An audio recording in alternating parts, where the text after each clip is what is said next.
जैसे फूलों ने अपना बिछाया रे, ये धरा ये गगन जैसे करते नमन, ये धरा ये गगन जैसे करते नमन।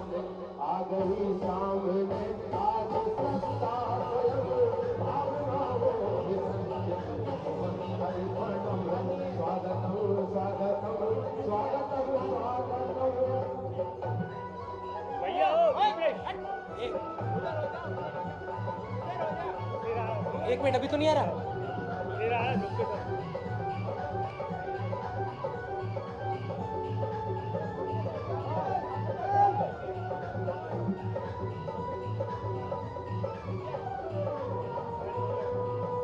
है यही कामना आप आते रहे और हम सबकी शोभा बढ़ाते रहे। एक बार हाथ ऊपर ले आगे स्वागत करेंगे तो पता चलेगा ना। ऐसा हाथ ऊपर आगे ताली बजाएंगे, मानिए कार्यक्रम से मुक्त दीदी जी के सम्मान में।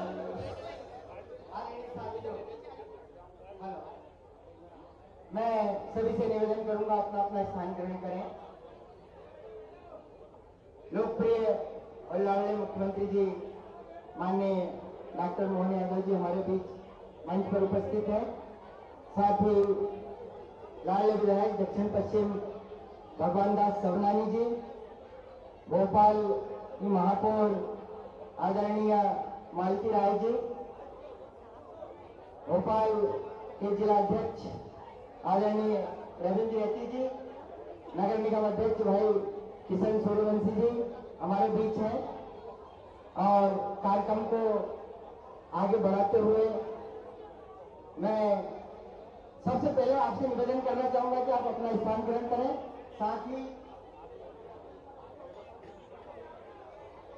ही ये सामने का जो है मंच के सामने जो लोग खड़े हुए हैं उनसे निवेदन है वो अपना स्थान ग्रहण करें।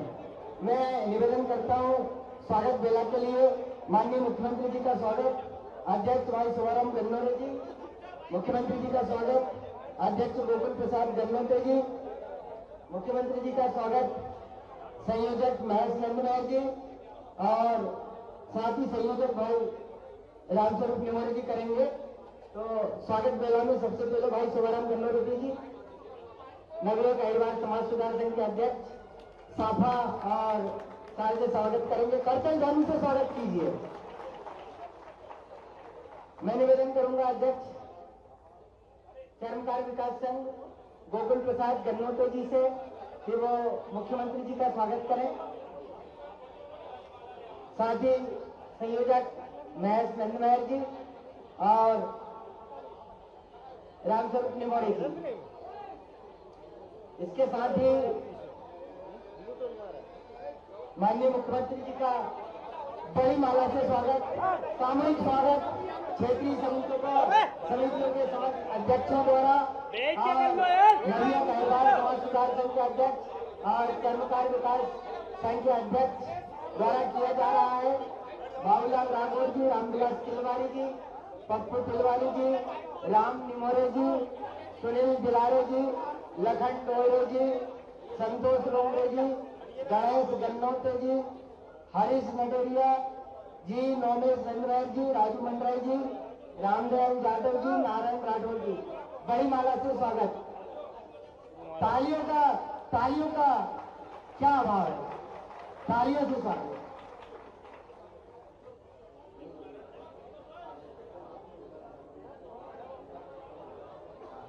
मैं निवेदन करूंगा स्वागत वेला में आगे कि माननीय विधायक जी का स्वागत महासचिव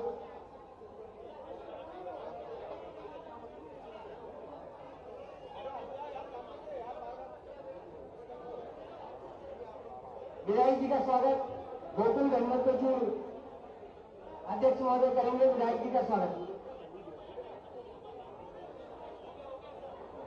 देखिए ये विशाल हृदय की बात है, उन्होंने स्वीकार किया है कि हमारा सबका स्वागत बड़ी माला से हो गया। तो माननीय मुख्यमंत्री जी का समय जो है बहुत अनमोल है, उन्होंने स्वीकार कर लिया है। मैं निवेदन करूंगा अध्यक्ष महोदय भाई सोमाराम कन्नौरे जी से कि वो आए और कार्यक्रम को आगे बढ़ाते हुए अपना उद्बोधन दे। भाई सोमाराम कन्नौरे जी।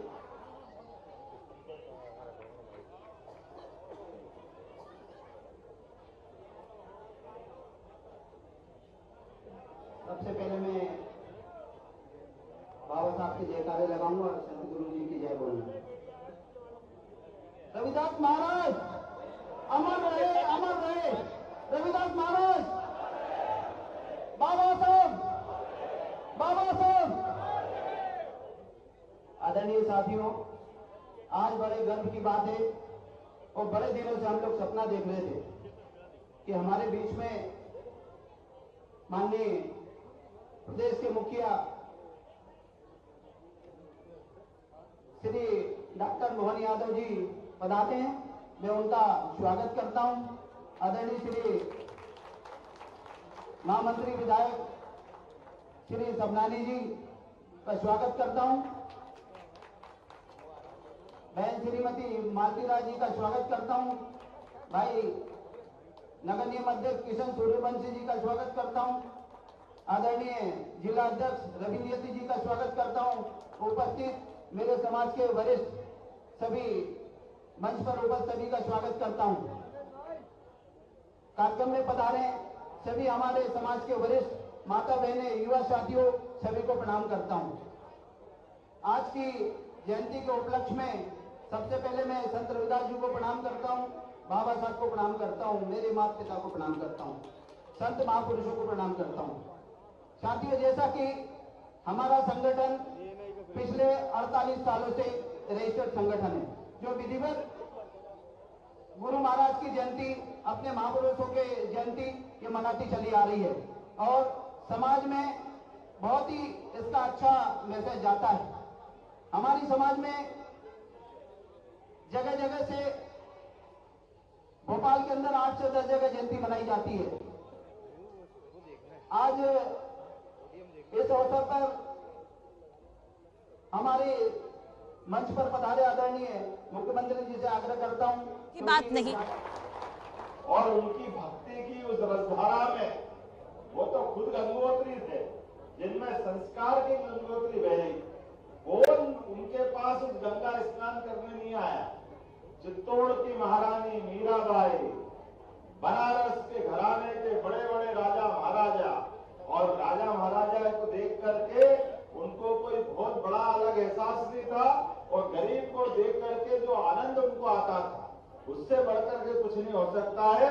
वो जीवन भर हम सबको याद रहेंगे।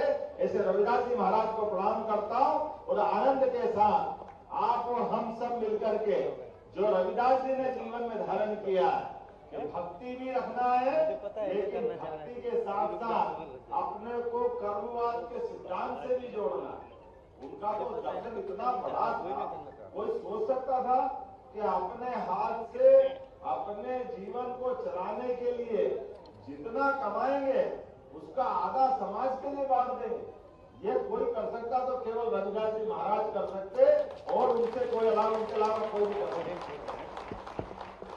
इतना बड़ा उदाहरण है।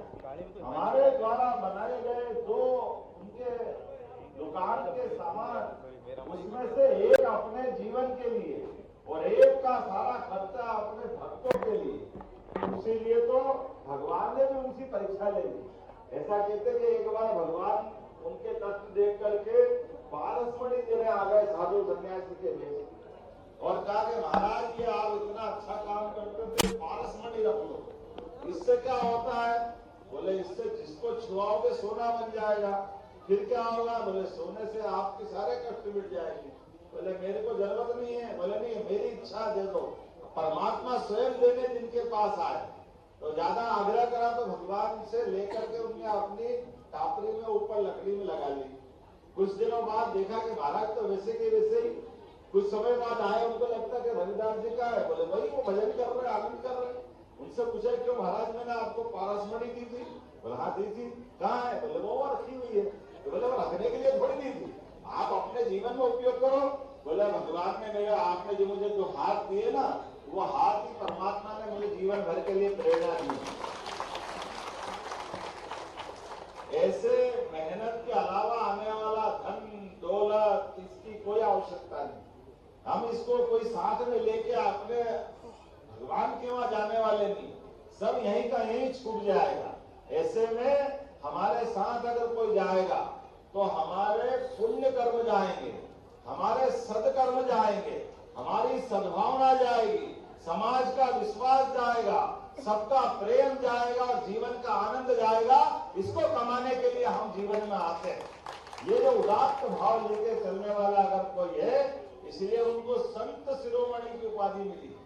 ये संत शिरोमणि की उपाधि ऐसे नहीं मिलती, अगर हम किसी का नाम लेते तो ऐसे ले लेते, लेकिन संत शिरोमणि अगर कोई है, जिसको मैंने कहा पारस मणि से भी बड़ी जिसके पास है, कि संतों की शिरोमणि जो है वो है रविदास जी के नाम पर। मेरी अपनी ओर से आप सबको बधाई देता हूँ। और मित्रों, मुझे कुछ परेशानी बताई नगर निगम की, और इसके माध्यम से ये महापौर भी है, अध्यक्ष भी है और विधायक भी है। ये सारी समस्या भी हल करेंगे, लेकिन इनके साथ में भी आपका भय होने के नाते मेरा प्रयास है मध्य प्रदेश के सारे युवाओं के लिए सबके जीवन में बदलाव आना चाहिए, सबको आगे बढ़ने का मौका मिलना चाहिए, सबकी आर्थिक स्थिति मजबूत होना चाहिए, हर एक गरीब का सपना उसको संपन्नता की तरफ ले जाने वाला होना चाहिए। सरकार का मतलब ही है सरकार गरीबों की गरीबी दूर करे, युवाओं को काम दे, महिलाओं को सम्मान दे और किसानों का सम्मान बढ़ाए। मुझे इस बात का गर्व है, हमारी सरकार बनने के बाद हमने पूरे प्रदेश में ये माहौल बनाया है और पूरे प्रदेश में नहीं देश में डंका बज रहा है कि मध्य प्रदेश बहुत तेजी से आगे बढ़ रहा है। हमारे सभी युवाओं के लिए, सभी गरीबों के जीवन में बेहतरी के लिए हम काम कर रहे हैं और इन कामों के बलबूते पर हमारे लिए अच्छी बात है। गुमटी मांग रहे, गुमटी तो देंगे ही देंगे, एक गुमटी के महल देंगे, महल बना बढ़िया धूमधाम से, बराबरी से। क्या तकलीफ है? हमको मालूम है आज के समय में, इस कठिन काल में सरकार के माध्यम से आपको और आनंद आ रहा है। यशस्वी प्रधानमंत्री नरेंद्र मोदी जी का समय है, जोरदार ताली बजाओ माननीय मोदी जी के लिए, जिनके नेतृत्व में आज गरीब से गरीब आदमी सम्मान के साथ जी रहा। नरेंद्र मोदी जी भी उस गरीबी से निकल के आए, जो बच्चा चाय चाय चाय रेलवे स्टेशन में चाय बेचते बेचते इस देश में लोकतंत्र को गौरवान्वित करते हुए तीसरी बार के प्रधानमंत्री बने, तो आप हमारे लोकतंत्र की ताकत से बने। ये भीम अपने हमारे भीमराव अंबेडकर जी की देन से बने। सच्चे अर्थों में पावर मिले, गरीब से गरीब आदमी का बच्चा भी प्रधानमंत्री बन सकता है, मुख्यमंत्री बन सकता है। मैं भी आपके जैसे परिवार में से आता हूँ। मेरे आसपास उज्जैन में तो समूचा रविदास समाज ही है मेरे घर के आसपास। इतना आनंद आता है मुझे, तो ये आनंद के साथ परिवार के बीच में रह करके सच्चे अर्थों में मेहनती लोगों के बीच का सम्मान अगर कहीं मिलता है, उस आनंद के अवसर की बात ही कुछ होती है। मुझे इस बात की प्रसन्नता, सरकार के माध्यम से हमने रविदास जी का भी धाम जगमगाना है। सागर के अंदर रविदास जी का 100 करोड़ के माध्यम से भव्य स्थान बन रहा है, आपको सबको लेकर के दिखाएंगे। और उज्जैन में रविदास जी का गुरुद्वारा है, मैं हर साल वहां जाता हूँ।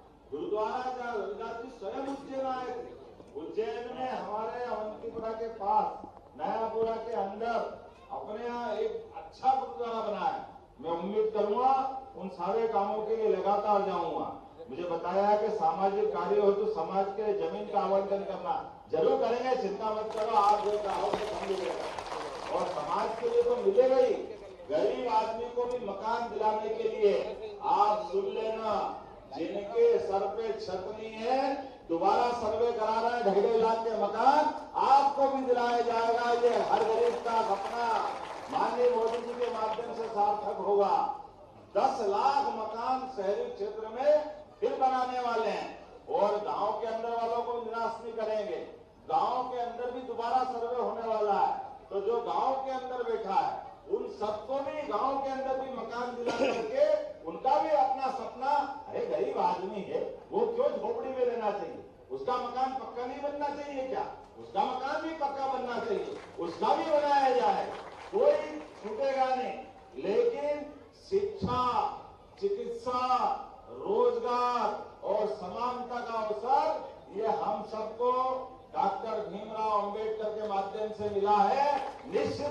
सरकार वो सब काम करती जाएगी।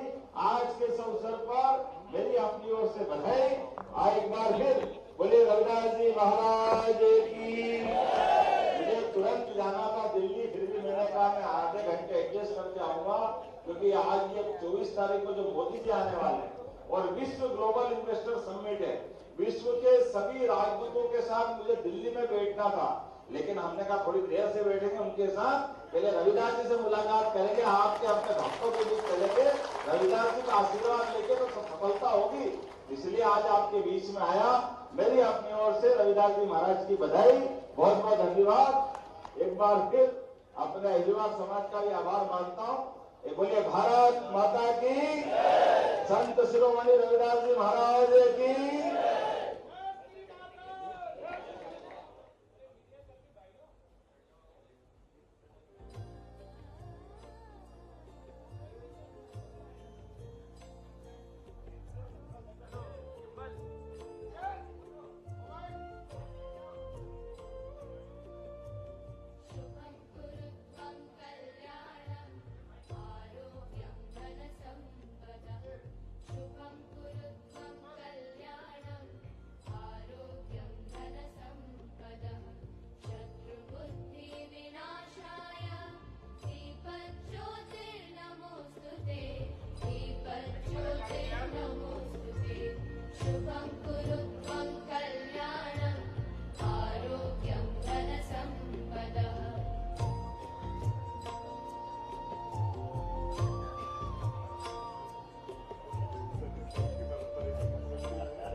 बहुत बहुत धन्यवाद माननीय मुख्यमंत्री जी। और देवी सज्जनों, MPGIS 2025 के हमारे इंडस्ट्री पार्टनर्स हैं CII, और CII की एक विशेष भूमिका रही है मध्य प्रदेश में निवेश और उद्योगों को आमंत्रित करने की तरफ, और सरकार और उद्योगों की साझेदारी को और फैसिलिटेट करने की तरफ। जितने भी हमारे रोड शोज हुए हैं या हमारे जो 1-to-1 मीटिंग्स भी माननीय मुख्यमंत्री जी करते आए हैं, उन्हें CII फैसिलिटेट करता आया है। तो मैं इस कार्यक्रम को आरंभ करते हुए आमंत्रित करती हूँ श्री माधव कृष्ण सिंघानिया जी को, चेयरमैन CII नॉर्दर्न रीजन, जो स्वयं एक बहुत ही सफल उद्योगपति हैं, डेप्यूटी मैनेजिंग डायरेक्टर और CEO हैं JK सीमेंट के। उन्हें मैं आमंत्रित करती हूँ उनके स्वागत उद्बोधन के लिए।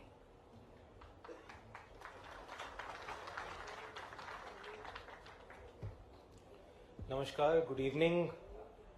सबसे पहले महाकाल के नगरी के हमारे यशस्वी माननीय मुख्यमंत्री जी डॉक्टर मोहन यादव जी, हमारे मुख्य सचिव जी अनुराग जैन जी, उद्योग सचिव जी Raghavendra Kumar Singh ji, esteemed guests, ladies and gentleman, on behalf of CII, it is really a matter of pride, privilege for me कि मैं माननीय मुख्यमंत्री जी का और मध्य प्रदेश शासन का आज यहाँ पर स्वागत कर रहा हूँ।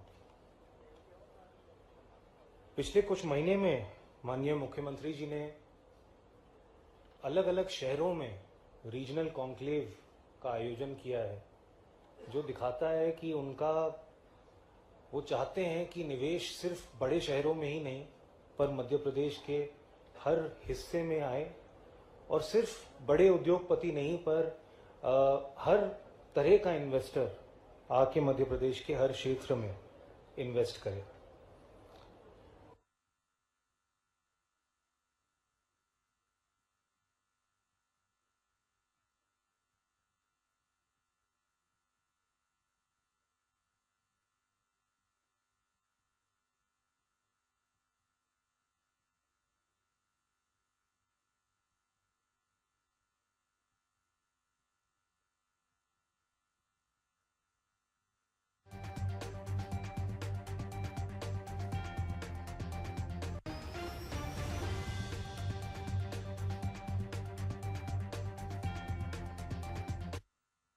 कहा कि ईज ऑफ डूइंग बिजनेस एक की फोकस रहा है सरकार का, और कंपनी बनाने में एक दिन में कंपनी बनती है, जो पहले बहुत समय लगता था। तो इसमें अनुराग जैन जी का बहुत बड़ा उस समय कंट्रीब्यूशन रहा था।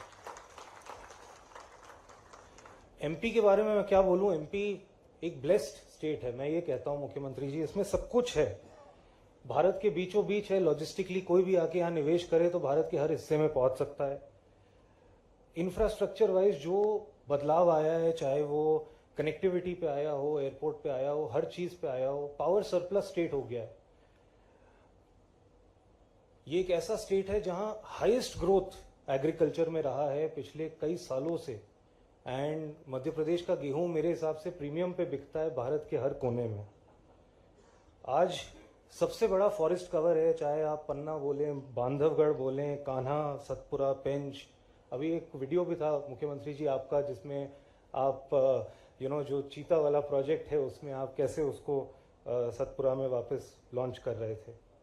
स्पिरिचुअलिटी की बात करें, स्वयं महाकालेश्वर जी हैं, महेश्वर जी हैं, ओमकारेश्वर हैं, अमरकंटक हैं, खजुराहो है, सांची स्तूपा है। एंड मिनरल रिसोर्सेज में कोई कमी नहीं है, चाहे आज आप कॉपर की बात करें, मैंगनीज की बात करें, लाइमस्टोन की बात करें, कोल की बात करें, there is abundance, reserves of everything. हम लोग आज मुख्यमंत्री जी, मैं यहाँ पे एक्चुअली इंडस्ट्री रिप्रेजेंटेटिव के तौर पे नहीं, पर इन्वेस्टर के तौर पे भी हूँ मध्य प्रदेश के। एंड हमारी जर्नी 2016 में चालू हुई थी मध्य प्रदेश में, जब हमने एक वॉल पुट्टी प्लांट कटनी जिले में लगाया था, जो भारत का one of the biggest wall putty plants है। उसके बाद हमने एक 2 मिलियन टन का प्लांट मुख्यमंत्री जी के सहयोग से उज्जैन में, जो कि मुख्यमंत्री जी का डिस्ट्रिक्ट था, वहाँ लगाया था। एंड एक 3.5 मिलियन टन का प्लांट पन्ना जिले में, जो कि बुंदेलखंड का सबसे पिछड़ा क्षेत्र है, वहाँ पे हमने लगाया था। तो मुख्यमंत्री जी, ये जो सब निवेश था, ये लगभग 3-3.5 हज़ार करोड़ का निवेश तब तक हो चुका था। आपके आने के बाद, आपके नेतृत्व में पन्ना की दूसरी लाइन लग रही है, जो 3,000 करोड़ का और निवेश हो रहा है, जिसमें Panna will become one of the largest cement factories of Madhya प्रदेश।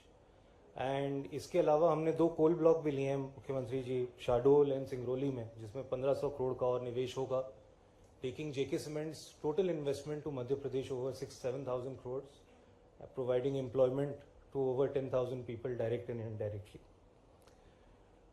मुख्यमंत्री जी, मैं आपको यही कहूँगा कि बहुत बहुत धन्यवाद, जिस तरह से आप अलग अलग इंडस्ट्री पॉलिसी ला रहे हैं, सेक्टर फोकस कर रहे हैं। और यहाँ बैठे सभी लोग को मैं इंकरेज करूँगा कि वो आएँ, अपना निवेश मध्य प्रदेश में लाएं, because ease of doing business के प्रति काफ़ी कार्य स्टेट पे हुआ है। And given the focus of the government, I am sure you will be very happy investing in the state of Madhya Pradesh. Thank you very much. Thank you. बहुत बहुत धन्यवाद सिंघानिया जी, सीआईआई के प्रतिनिधि के रूप में और साथ साथ एक प्रमुख उद्योगपति स्वयं होने के रूप में अपने अनुभव हमारे साथ साझा करने का। और देवी सज्जनों, जैसे कि आप सभी जानते हैं और कहा भी गया कि मध्य प्रदेश हिंदुस्तान का हृदय है। ये अपनी सांस्कृतिक विरासत के लिए, अपने ऐतिहासिक धरोहरों के लिए, अपने किलों, अपने महलों के लिए जाना जाता है। इसके साथ साथ अपने प्राकृतिक सौंदर्य के लिए जाना जाता है। सिंघानिया जी ने बेड़ा घाट के बारे में बताया, टाइगर रिजर्व्स के लिए जाना जाता है। पर इसके साथ साथ देवी सज्जनों, मध्य प्रदेश आज अपने औद्योगिक विकास के लिए भी जाना जाता है।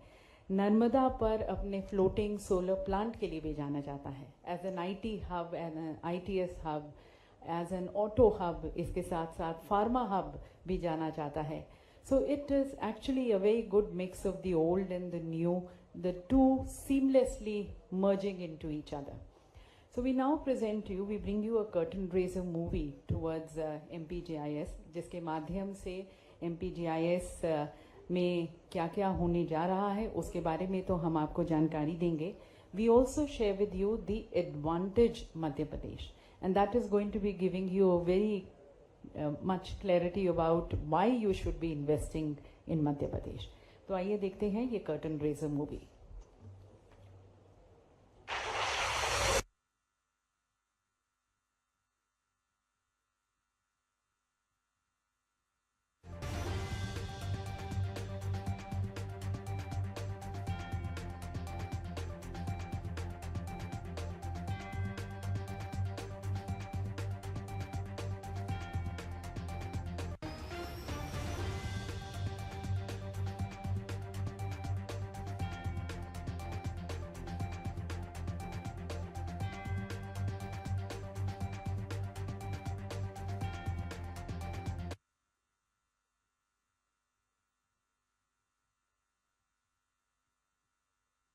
climatic zones, which is the highest in the nation. If you're exploring a vast industrial land bank of more than 1 lakh acres, if you're not facing land and labor issues at all, if you're finding ample raw material for cotton, silk and man-made fiber, if you meet talent from India's first global skills park, IIT, IIM, NID, NIFT, NANET, and many prestigious institutions near you,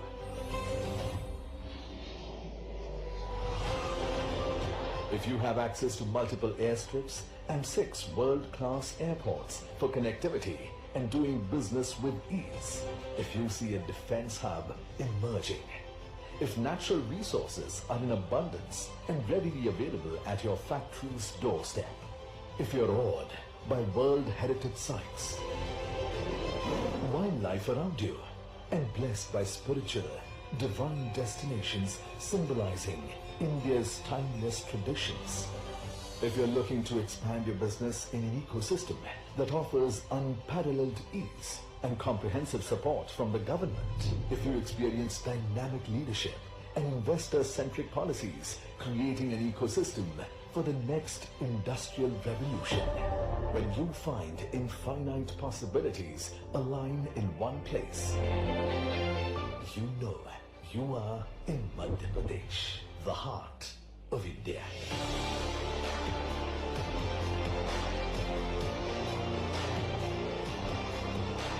Welcome to the 8th Global Investors Summit 2025, Bhopal, Madhya Pradesh, where global visionaries, policymakers and industry leaders will converge for 2 power-packed days. Engage directly with Chief Minister Dr. Mohan Yadav, who is committed to realizing the Honorable Prime Minister Narendra Modi's vision of a developed nation.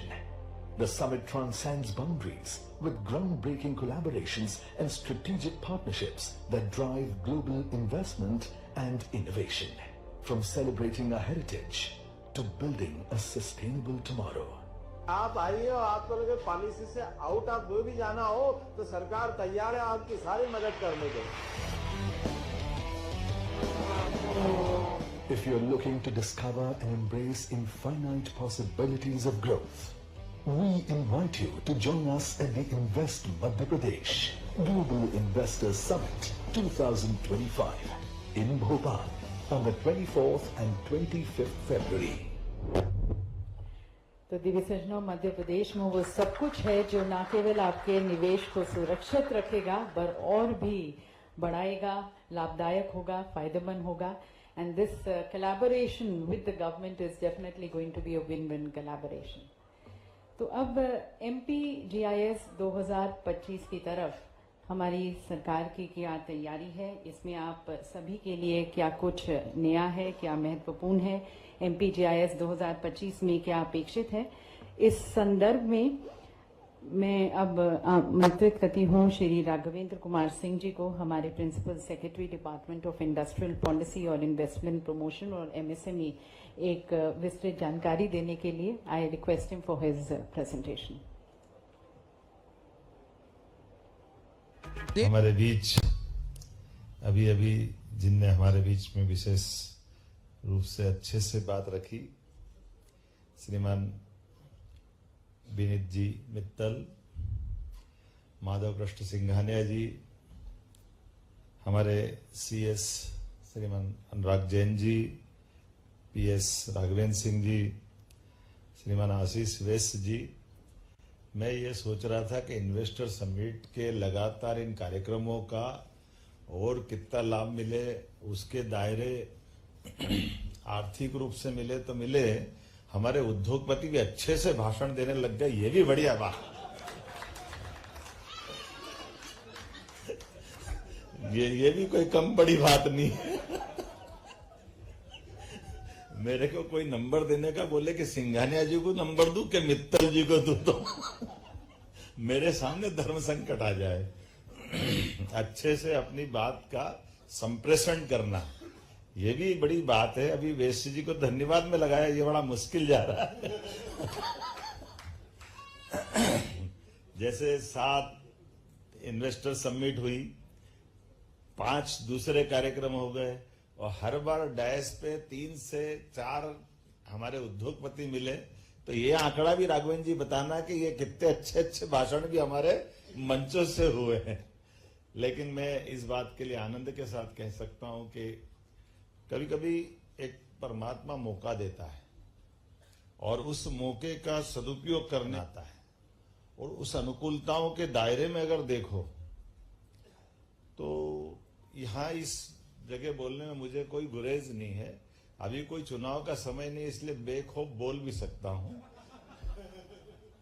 आप वो दोनों समय देखो, केवल ये जो वर्तमान का समय, अगर भारत 5वीं अर्थव्यवस्था बना है और तीसरी की तरफ जा रहा है, तो एक वास्तव में चमत्कारी व्यक्तित्व हमारे बीच में है, यशस्वी प्रधानमंत्री श्रीमान नरेंद्र मोदी जी। हम उनका अभिनंदन करें, वंदन करें।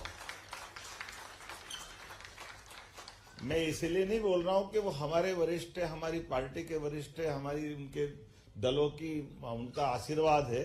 वो दो कारण से और मैं उसका अपनी बात को कहना चाहूंगा कि जिनके मुंह से एक तो बगैर संकोच हमारे अगर निवेशक आगे नहीं बढ़ेंगे और भारतीय निवेशक आगे नहीं बढ़ेंगे तो कहां से कोई देश आगे बढ़ाएगा? कब तक हम किसी के पीछे पीछे चलते रहेंगे? हमको भारत को आगे बढ़ाना है, भारतीय लोगों को आगे बढ़ाना है, भारत को दुनिया की उस कतार में खड़ा करना है जहां का वो हकदार है। तो उतनी उनका हिम्मत भी चाहिए। और मैं मान के चलता हूं कि डंके की चोट, पता नहीं क्या क्या षड्यंत्र करते, कभी किधर से षड्यंत्र हो जाए, कभी किधर से षड्यंत्र हो जाए, लेकिन वो इस मामले में कभी पीछे नहीं हटते हैं। जो है वो है, तुम्हारी मर्जी आज जैसा करो, लेकिन उद्योग धंधों व्यवस्था को बढ़ा करके ही भारत का भला होगा। और इसमें भी कितनी अच्छी बात है, अभी वो जो उनका विजन जो दूसरे भाव से आ रहा है कि हमको वार से कभी जीत नहीं मिल सकती, हमको व्यवसाय को बढ़ा करके आगे बढ़ सकते। ये जो कल्पना है कि एक तरफ पूरा दुनिया का परिदृश्य हम देखें तो वो नाना प्रकार के पता नहीं कितने कितने झंझटों में उलझा पड़ा हुआ है, लेकिन उस ऐसे उलझन सुलझन के माहौल में भी वो क्या ढूंढ रहे हैं? उनने कहा हम बुद्ध से युद्ध की ओर विमुख होने का रास्ता ढूंढ रहे हैं। अब ये एक वाक्य में सारी बात आ जाती है।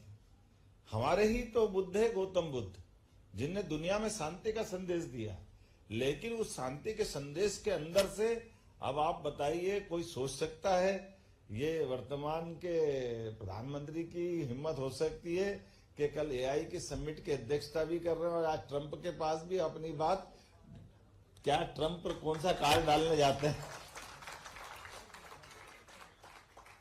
ये भी तो अपने देश के मान सम्मान को बढ़ाने वाली बात है कि हाँ, हमारे दृष्टिकोण में अगर अमेरिका की डेमोक्रेसी में नए राष्ट्रपति बने तो हमारे इस देश के बढ़ते कदम अपने देश के लिए कैसे होना चाहिए।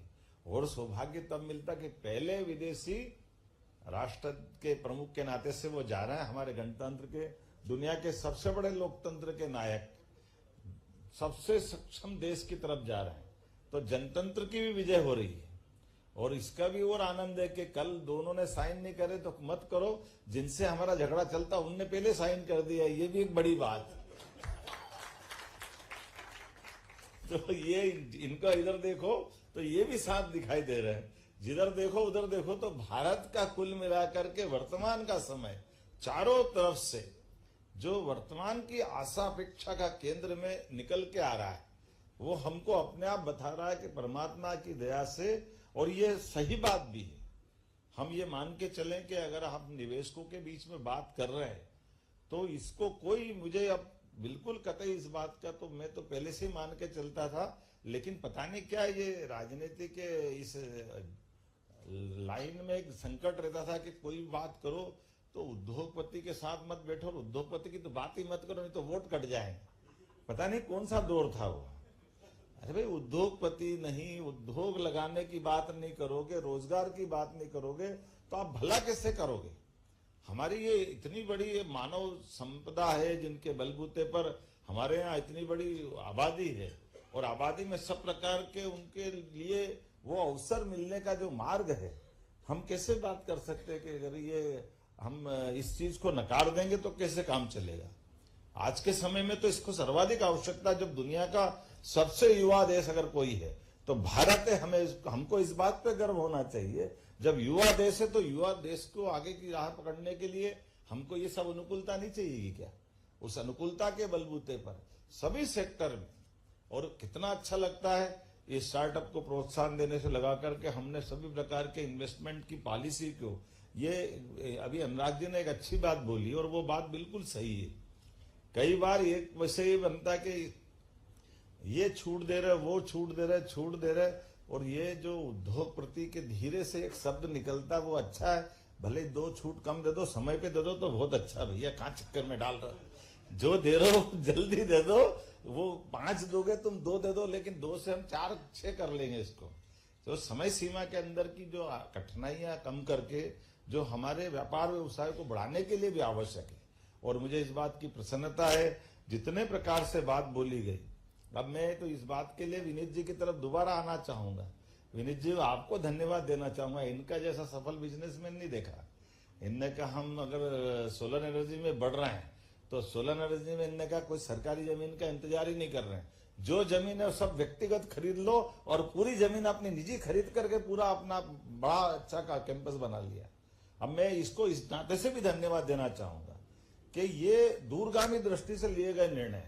वास्तव में हमारे यहाँ एमपी में अगर दिल्ली, बंबई, दुनिया के बाकी देश छोड़ दो, अपने राज्य के भी दूसरे राज्यों से तुलना कर लो तो जमीन की कीमत एक दिल्ली की तुलना में तो 1/40वां हिस्सा है, बंबई की तुलना में 1/100वां हिस्से से कम है। आपको अगर इंडस्ट्री लगाना तो इंडस्ट्री लगाओ। कई बार इंडस्ट्री लगने के बाद 10-20 साल बाद अपनी अगली पीढ़ी के लायक क्या मालूम क्या रहेगा नहीं रहेगा। ऐसे में इनके रास्ते पे चलने से बिल्कुल जीवन में अमृत मिलेगा। अगली पीढ़ी कुछ नहीं करेगी, जमीन बेच के हिसाब चुकता करे तो काफी हाथ में पैसा आ जाएगा, परवारा काम हो जाए, उसमें कोई तकलीफ नहीं है। इतना बड़ा जमींदार बना के छोड़ दिया, कोई कम बड़ी बात थोड़ी। तो आम के आम गुठली के दाम, और कहां जाओगे आप।